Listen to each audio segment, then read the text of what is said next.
हाँ देखिए, विवेक प्रश्नमाला का प्रश्न नंबर 21वां। देखिए क्वेश्चन नंबर 21वां। यदि a plus B plus c बराबर 0 दिया गया है तो निम्न समीकरण हल कीजिए। ये समीकरण यानी ये सारणी बराबर 0 ये समीकरण दिया गया है, इस समीकरण को हल करना है। हल करने का अर्थ ये है x का मान ज्ञात करना है आपको। ये चर x है, इसका मान ज्ञात करना है। तो ये आपको दिया गया है समीकरण, ये लिख लेते हैं हम सबसे पहले। a minus x c b minus x a b a c minus x, इस सारणी का मान 0 आपको दिया गया है। तो अब देखिए, मैंने पहले कहा था इस प्रकार या ऐसे जोड़कर देखें, समान संख्या अगर बनती है तो बना देनी चाहिए। तो देखिए इन तीनों का योग करते हैं हम, तो ये आएगा a plus B plus C minus X, a plus B plus C minus X, इन तीनों का योग a plus B plus C minus X, इन तीनों का योग a plus B plus C minus X. तीनों का योग ऐसे करने पर ठीक है क्या है, समान संख्या बनती है a plus B plus C minus x. तो ये c1 ये c2 ये c3 संख्या है। तो c1 के स्थान पर c1 plus c2 plus c3 संख्या लगाएंगे हम। ये देखिए संख्या लगाएंगे c1 के स्थान पर c1 plus c2 plus c3 संख्या से इन तीनों का योग a plus B plus C minus X, इन तीनों का योग a plus B plus C minus X, और इन तीनों का योग a plus B plus C minus x. ये आ जाएगा प्रथम स्तंभ में। प्रथम स्तंभ के स्थान पर हम संख्या लगा रहे हैं, c1 के स्थान पर हम संख्या लगा रहे हैं, ठीक है। c2 पर नहीं लगा रहे हैं, c3 पर नहीं लगा रहे हैं। तो c2 ऐसे कैसे, ये c2 है c b माइनस एक्स ए c b माइनस एक्स ए, और c3 भी ऐसे कैसे लिख दो, b a c minus x b a c minus x बराबर 0। तो केवल हमने c1 को परिवर्तित किया है इन तीनों का योग करके। मैं a plus B plus C minus x ये बाहर लेने पर a plus B plus C minus x c1 से, ठीक है, c1 से a plus B plus C minus x बाहर लेने पर ये आपके क्या बन जाएगा 1 1 1, ठीक है। दूसरा स्तंभ ऐसे कैसे लिख दो, तीसरा स्तंभ ऐसे कैसे लिख देंगे। अब ये 1 और ये 1 इन दोनों को शून्य बनाएंगे हम, किसकी सहायता से, इसकी सहायता से। पहले भी बना चुके हैं हम। तो 1 में से 1 घटाते हैं ये 0 बन जाएगा, इस 1 में से ये 1 घटाते हैं 0 बन जाएगा। तो ये है R2 में, ये है R1 में। तो R2 माइनस R1 पहली संख्या लगाएंगे हम, R2 minus R1, R2 minus R1 R2 के स्थान पर, ठीक है। यानी कि ये 0 बनाना है आपको, इसमें से इसको घटाएंगे तो ये 0 बन जाएगा। तीसरी इसको दूसरा इसको 0 बनाएंगे तो 1 में से 1 घटाएंगे 0, तो R3 में से R1 घटाएंगे तो R3 माइनस R1 ये R3 के स्थान पर। तो R2 और R3 चेंज करेंगे हम, R1 चेंज नहीं करेंगे, इसको 0 नहीं बनाएंगे। तो ये पंक्ति ऐसे कैसे लिख दो, 1CB ये बाहर a plus B plus C minus x ऐसे कैसे लिख दिया हमने, ठीक है। अब ये 1CB ये तो पहली पंक्ति ऐसे कैसे लिख दिया हमने। अब इसमें से इसको घटाओ, 1 में से 1 घटाएंगे 0, b माइनस एक्स में से c घटाएंगे b minus x minus C, और a में से b घटाएंगे a माइनस बी। तीसरी पंक्ति में से पहली पंक्ति घटाएंगे, अब 1 में से 1 घटाएंगे 0, a में से c घटाएंगे a minus c minus x में से b घटाएंगे c minus x minus b, ठीक है। प्रथम स्तंभ में 2 शून्य है, तो प्रथम स्तंभ से विस्तार करेंगे हम। तो c1 से विस्तार किया है, c1 से विस्तार, ये c1 से विस्तार 1 इंटू इस पंक्ति को छोड़ दें और ये स्तंभ छोड़ दें। ये पंक्ति छोड़ेंगे ये स्तंभ छोड़ेंगे तो ये आएगा b minus x minus C A minus B, b minus x minus C और a माइनस बी, और a माइनस सी और c minus x minus B. ये आपका सारणिक शेष बचेगा, उपसारणी, ठीक है। तो 1 इंटू इसका उपसारणी, ठीक है। ये पंक्ति और ये स्तंभ छोड़ने पर ये सारणिक प्राप्त हो गया। अब इन दोनों का गुणा करेंगे हम। सबसे पहले इन दोनों का गुणा, तो सबसे पहले b का गुणा करेंगे, b का c से गुणा bc, b का माइनस एक्स से गुणा माइनस bx, b का माइनस b से गुणा माइनस b स्क्वायर, फिर माइनस एक्स का c से गुणा माइनस cx, माइनस c का c से गुणा माइनस एक्स का माइनस c से गुणा माइनस एक्स से गुणा करें, माइनस एक्स का c से गुणा माइनस cx, माइनस एक्स का माइनस एक्स से गुणा plus x square, minus x का माइनस बी से गुणा प्लस बी एक्स। अब सी से गुणा करेंगे तो सी का सी से गुणा minus C square, minus into minus plus, और सी गुणा एक्स, सी एक्स हुआ, सी गुणा बी तो ये आएगा बी सी, माइनस गुणा माइनस हुआ प्लस बी सी। तो इसका गुणा हुआ, अग्र विकर्ण का गुणा हुआ, यहाँ तक ये अग्र विकर्ण का गुणा हो गया। पहले बी से गुणा कर दिया इसको, फिर माइनस एक्स से, फिर माइनस सी से।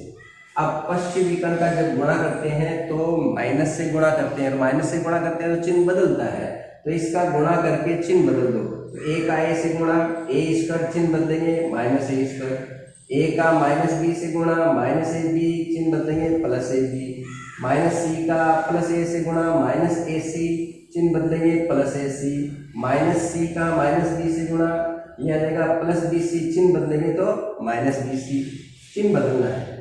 ये पश्चिम विकर्ण का गुणा करके चिन्ह, ए का ए से गुणा ए स्क्वायर तो लिखेंगे plus A square, minus A square लिखेंगे। ए का माइनस बी से गुणा माइनस ए बी होता है, चिन्ह बदलेंगे प्लस ए बी, माइनस सी का ए से गुणा माइनस ए सी होता है, चिन्ह बदलेंगे प्लस ए सी, माइनस सी का माइनस बी से गुणा गुणा हो जाएगा प्लस बी सी, चिन्ह बदलेंगे माइनस बी सी। ठीक है, ये गुणा कर दिया। अब सरल करेंगे तो ये देखो, ये कोष्टक तो ऐसे कैसे लिखेंगे, और ये बी एक्स और ये बी एक्स, माइनस का b x plus b x cancel, ठीक है, और प्लस का c x minus c x cancel, केवल एक्स का पद ये बचेगा एक्स स्क्वायर, तो ये आ गया आपका एक्स स्क्वायर, ये पद आ गया। फिर आएगा minus A square minus B square minus C square, minus A square minus B square और minus C square, minus A square minus B square minus C square, ठीक है। ये बी सी और प्लस बी सी और minus B C, minus B c plus b c cancel हो जाएगा, ये B C बचेगा आपके, तो बी सी हो गया। ए बी, ये ए बी आ जाएगा और ये ए सी आ जाएगा, ए बी बी सी एक बचेगा, ए सी, ठीक है, ये ए सी, ये एक बचेगा, ठीक है। तो इस प्रकार से ये आपका समीकरण हुआ। Minus b x plus b x cancel हो जाएगा, सी एक्स और ये माइनस सी एक्स से कैंसिल हो जाएगा, ठीक है, एक्स स्क्वायर शेष बचेगा। तो ये इस प्रकार से इसका सरलीकरण करने से ये नीचे आपके ये शेष बचेंगे। अब देखिए, ये तो हुआ a plus B plus C minus x बराबर माइनस एक्स, ये गुणनखंड हुआ एक। तो इसमें माइनस कॉमन लेते हैं हम, A square plus B square plus C square, इसमें ये इसको 2ab 2bc 2ca अगर बना दें तो ये होल स्क्वायर बन सकता है, a प्लस बी प्लस सी का होल स्क्वायर बन सकता है। तो 1/2 बाहर कॉमन लिया और 2 से अंदर गुणा कर दिया, इनको 2 से गुणा करेंगे तो 2 का भाग लेंगे, या 1/2 कॉमन ले, 1/2 कॉमन लेंगे तो 2 से गुणा हो जाएगा 2ab 2bc 2ca। पुनः करो, इसको 1/2 से गुणा करो तो ये बनेगा ab, ये बनेगा bc, ये गुणा ये ca, तो इसके बराबर है। 1/2 उभयनिष्ठ लिया हमने, 1/2 कॉमन लिया तो 2 से गुणा हो जाएगा, 2ab 2bc 2ca। क्यों किया है हमने? क्योंकि हमें ये दिया गया है a plus B plus c बराबर 0, तो इसको हम a plus B plus c के रूप में बनाना है, इसको a plus B plus c के रूप में हमें बनाना है। a प्लस बी प्लस सी का यदि हम होल स्क्वायर करते हैं, a प्लस बी प्लस सी का होल स्क्वायर इक्वल टू होता है a square plus B square plus C square plus 2ab plus 2bc plus 2ca, ये होता है a प्लस बी प्लस सी का होल स्क्वायर। ये तो 2ab 2bc 2ca आता है, इसलिए हमने क्या किया, 2 से गुणा कर दिया ताकि ये 2ab 2bc 2ca बन जाए। अब यदि मैं a square plus B square plus C square, ये इसको इधर पक्षांतर कर दो तो a प्लस बी प्लस सी का whole square minus a square plus B square plus C square equal to 2ab plus 2bc plus 2ca। इसकी वैल्यू प्राप्त होती है 2ab plus 2bc plus 2ca की वैल्यू प्राप्त होती है हमें a प्लस बी प्लस सी का whole square minus a square plus B square plus C square minus है। लेकिन हमारे पास 2ab 2bc 2ca कितने हैं, 2ab 2bc 2ca है कितना, 1/2, तो इधर 1/2 से गुणा कर दें और इसको भी 1/2 से गुणा कर दें तो 2ab 2bc 2ca 1/2 2ab 2bc 2ca का जो मान होगा वो 1/2 a प्लस बी प्लस सी का होल स्क्वायर माइनस 1/2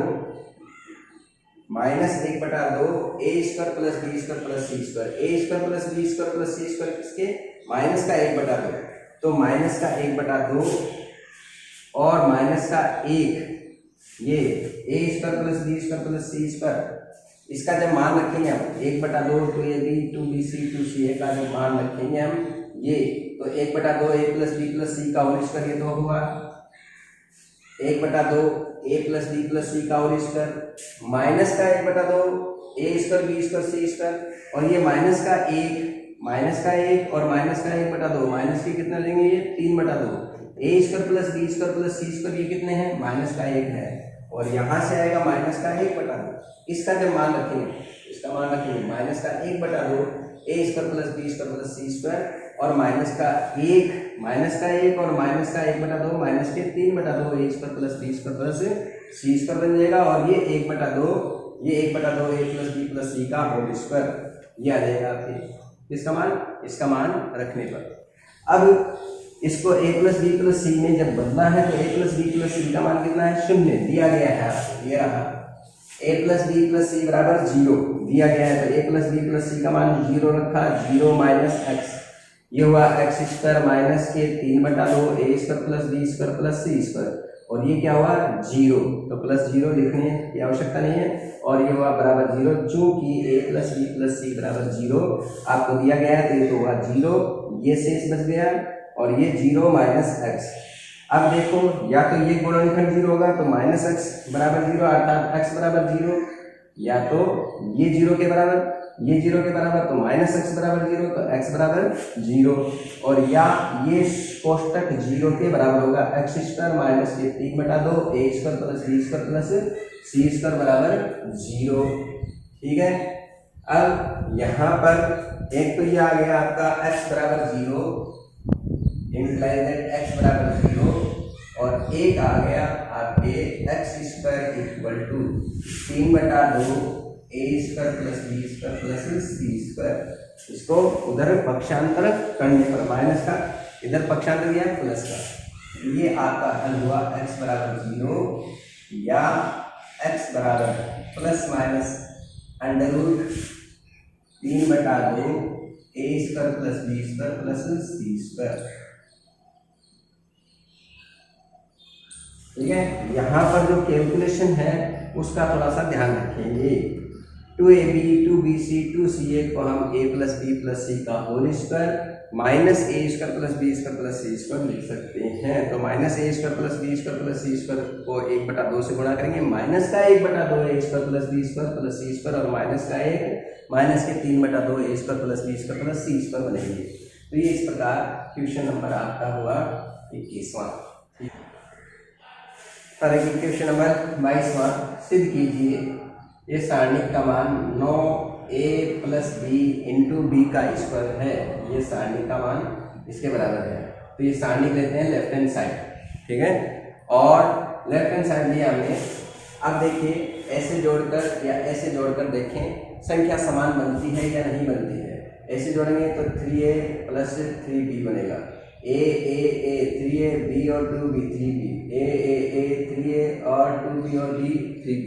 तो ऐसे r1 r2 प्लस r3 संख्या लगाकर कर सकते हो, ठीक है, क्योंकि समान बनता है। अब देखो इससे भी समान बनता है, a और a 3a b और 2b 3b, तो इनका योग 3a प्लस 3b, इनका योग a plus a 3a 2b और b 3b, a plus a 3a b और 2b 3b, तो 3a प्लस 3b बन रहा है ऐसे जोड़ने पर c1 plus c2 plus c3, ये संख्या लगाएंगे ऐसे जोड़ते हैं c की संख्या c1 plus c2 plus c3 संख्या से किसके स्थान पे c1 के स्थान पे, तो c1 के स्थान पे इन तीनों का योग करेंगे तो क्या आएगा 3a plus 3b 3 common a plus b, इन तीनों का योग 3a plus 3b 3 common a plus b, इन तीनों का योग 3a प्लस 3b और 3 कॉमन a प्लस b। दूसरा स्तंभ ये ऐसे कैसे लिख दिया a प्लस बी a और a plus 2b, a plus b a plus 2b, और a plus 2b, a plus b और a, ये तीसरा स्तंभ भी ऐसे कैसे लिख दो।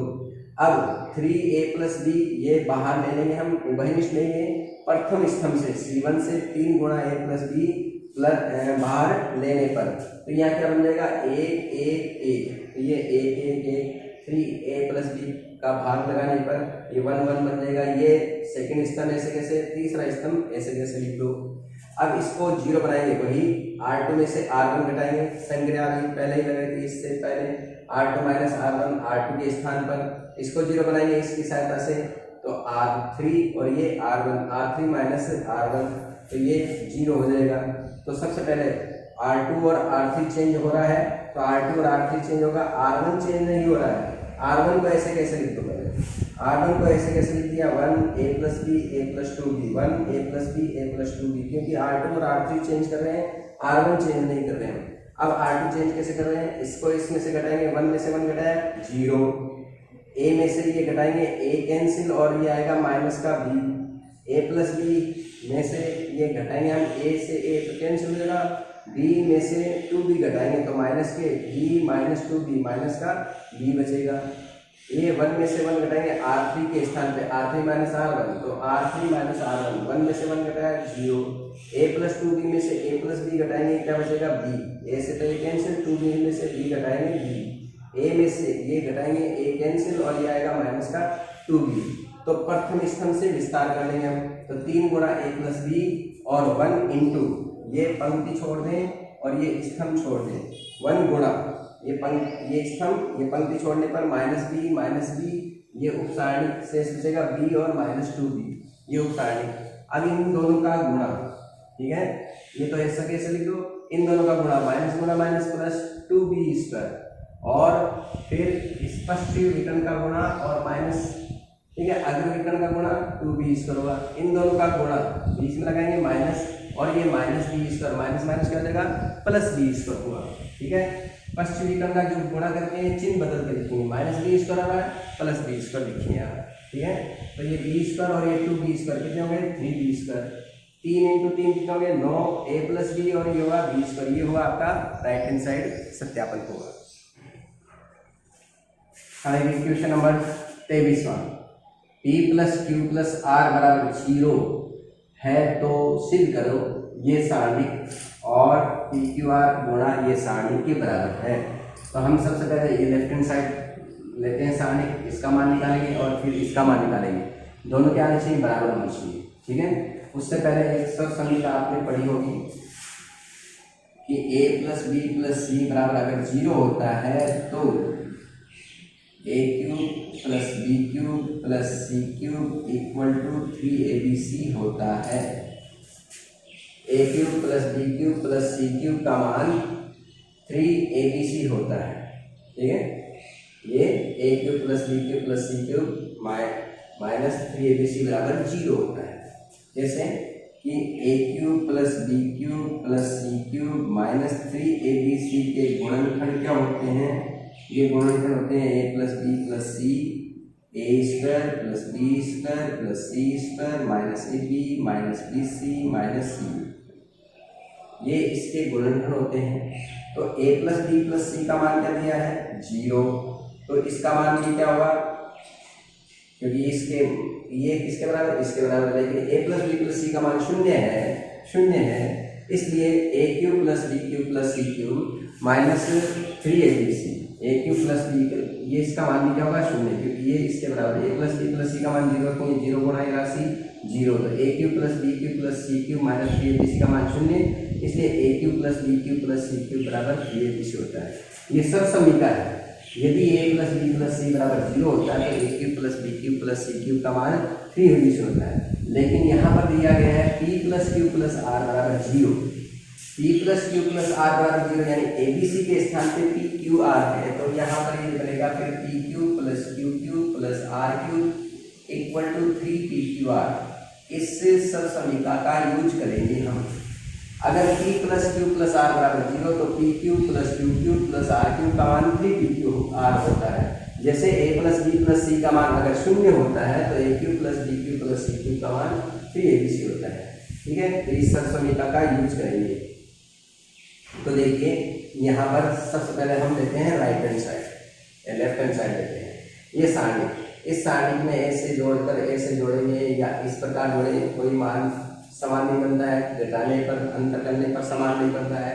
तो इसको हम सीधा शाही प्रसार विधि से हल कर सकते हो या सारस्चित्र विधि से बहुत ही सिंपल तरीके से इसका मान निकाल सकते हैं। देखो सारस्चित्र विधि से ये सारणी ली हमने left hand side, PA QC RB, PA QC RB और QB RA PC, RC PB और QA, ये सारणी ली हमने। अब ये पहले स्तंभ को दोबारा लिख देंगे हम, PA QC और RB, PA QC और RB, और दूसरा स्तंभ भी लिखो तो ये हुआ दूसरा स्तंभ QB RA PC, QB RA PC।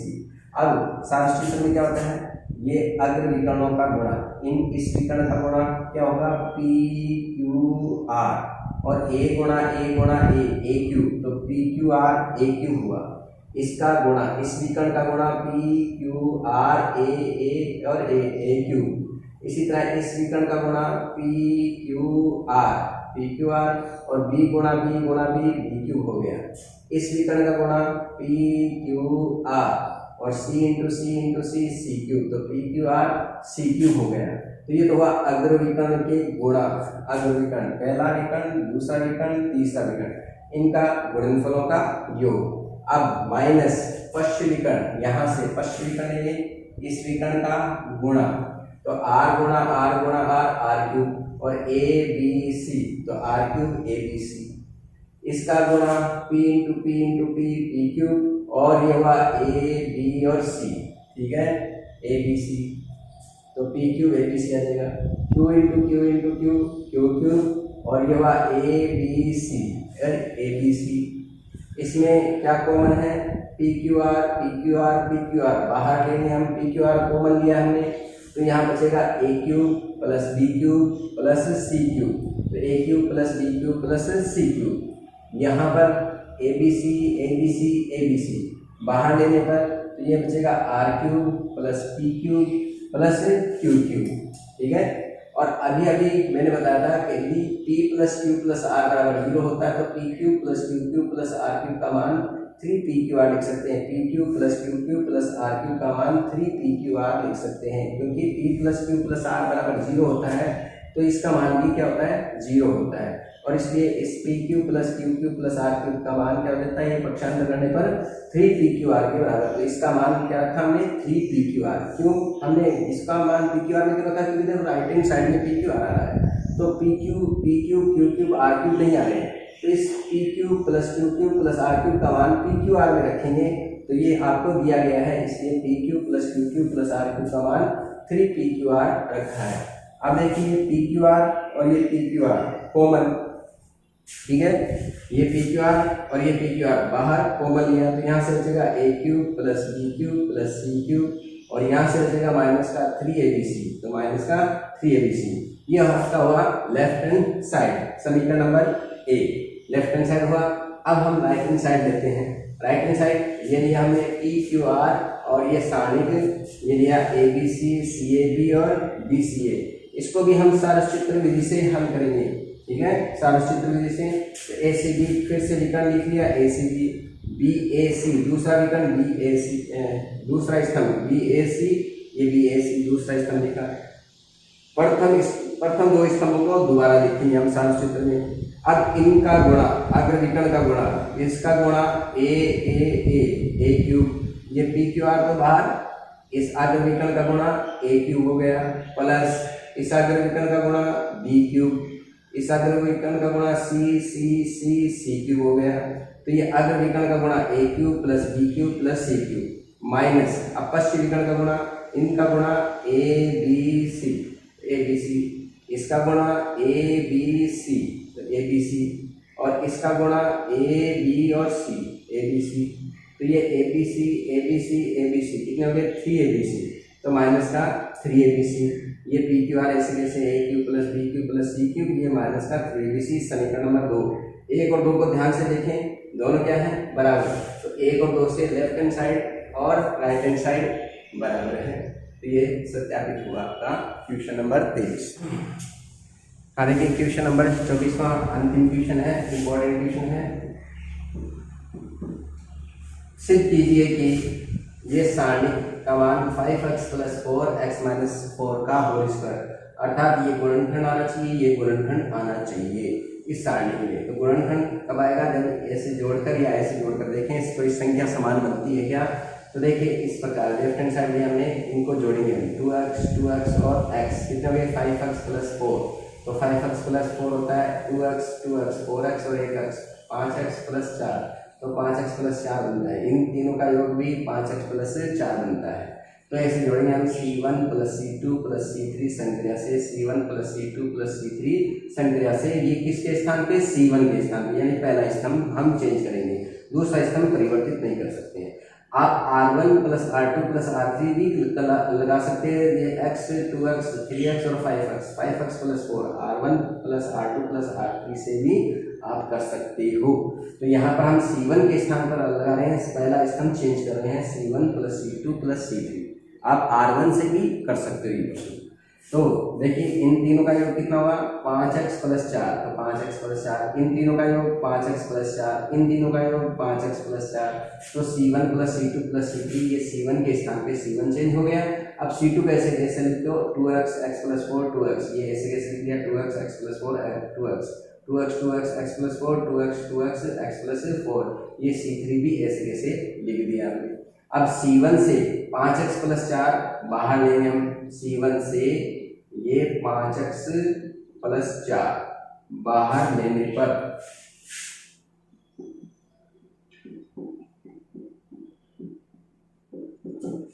ये 5x + 4 हमने बाहर लिया, तो 5x + 4 का भाग लगाएंगे 1, ये 1 और ये 1, 5x + 4 उभयनिष्ठ लिया हमने। ये ऐसे कैसे लिखो दूसरा स्तंभ, और ये तीसरा स्तंभ ऐसे कैसे हम लिखेंगे।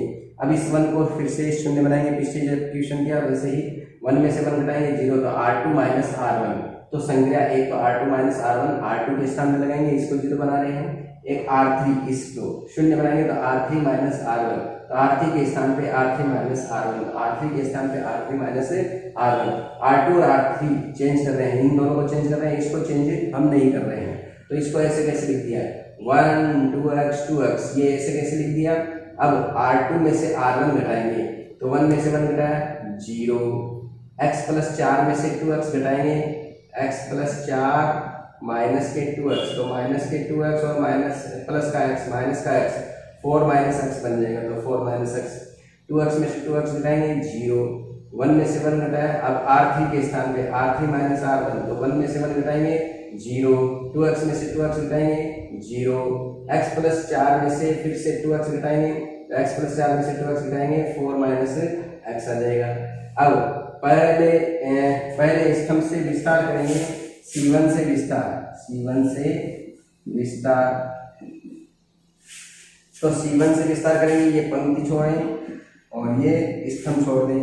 ये पंक्ति ये स्तंभ छोड़ने पर ये उपसारणी बचेगा 4 - x 0 4 - x 0 0 4 - x, ये उपसारणी शेष बचेगा 1 × इसका सेकंड, तो ये आपका उपसारणी हुआ। अब इन दोनों का गुणा, तो ये आएगा 5x + 4, ये तो ऐसे कैसे लिख देंगे, और 4 - x गुणा 4 - x, 4 - x का होल स्क्वायर -0, तो 4 - x का होल स्क्वायर। अब ध्यान दें a - b का होल स्क्वायर और b - a का होल स्क्वायर बराबर होता है। हमें सिद्ध करना है x - 4 का होल स्क्वायर 4 - x का होल स्क्वायर, नहीं तो 4 - x का होल स्क्वायर के स्थान पे x - 4 का होल स्क्वायर लिख सकते हैं, क्योंकि 4 - x का स्क्वायर और x - 4 का स्क्वायर करो बराबर ही मान प्राप्त होगा, क्योंकि a - b का होल स्क्वायर और b - a का होल स्क्वायर बराबर होता है। ठीक है, तो ये लेफ्ट हैंड साइड ये आपके राइट हैंड साइड के बराबर हुआ। ये आपका प्रश्न सत्यापन हुआ, अंतिम क्वेश्चन था। तो इस प्रकार ये चैप्टर आपका समाप्त हुआ, चैप्टर नंबर 4।